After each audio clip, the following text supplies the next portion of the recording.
You're on the rant couch where I rant about whatever my $15 a month plus patrons want me to rant about. You can get one of these by being one of those. This one's for Lord Liquid Bacon II, who says rant about rogue-lites. So if you don't know what a rogue-lite is, you got Rogue, which was this, like, I believe text-based dungeon crawler where it's all about like the randomization of levels, and there's traps, items you can pick up through your run to help you fight. Um, and if you die permanently, and you have to start over with a new randomized level. So anything that plays like Rogue is a rogue-like.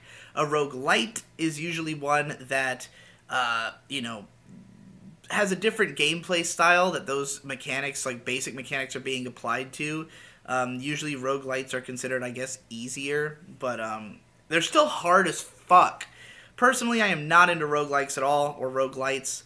I like games that you are making like a clear, obvious progression with everything you do to the end. When I start up a game, I want to know that there's a 100%, or there's an end of the game, and everything I do is working towards reaching that point. A game where every time it's random, I don't have the sense of completing anything. It's like I made it 75% into the way through this, and then I'm just playing a totally different setup the next time. That everything could be completely different, and none of the skills I picked up before really apply here. And obviously, the idea with these games that you're meant to just do run after run after run eternally until you master it.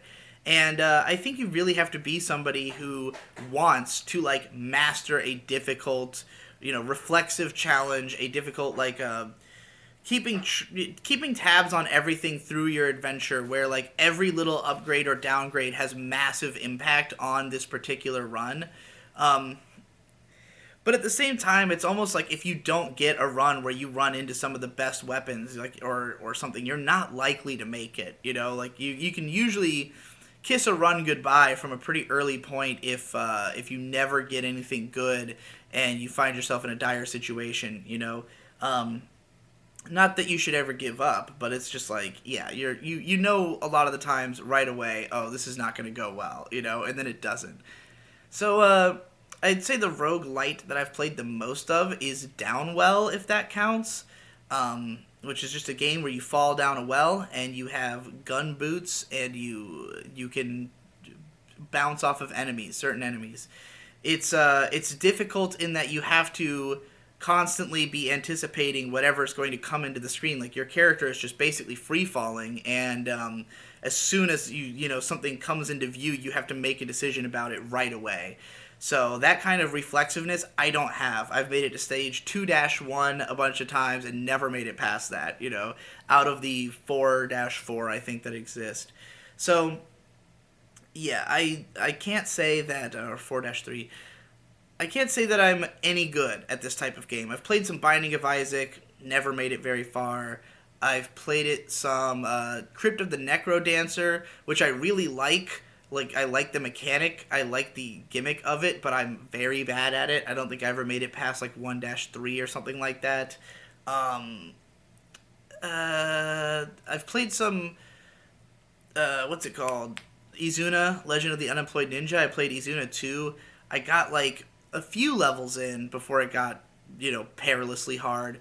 But yeah, I mean, these are just games that really test your patience. You really have to be like into trying to beat this fucking game. You have to be ready to do run after run, and to die, and to have to do it all again, and to feel, you know, a long time before you feel a sense of progress, to really have to like master it, because it's not just a matter of like, say, Super Meat Boy doing the same challenge over and over again immediately until you succeed. Every time you die, it's a different challenge. There's new mechanics to pick up, there's new stuff, and I understand that that's what people love about those games, is they love like finding the run, finding out all the mechanics, eventually figuring out how to do it, and then just having that pulse pounding rush to the finish.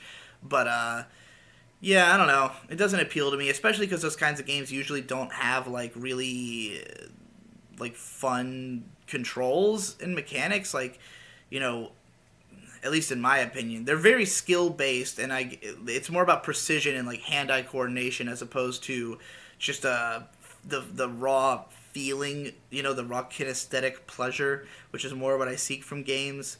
So, yeah, I can't say I ever see myself playing many roguelites. Maybe I'll try to pick one up again sometime, but like all the ones I've played, I usually make it a few hours in and then I just kind of lose interest.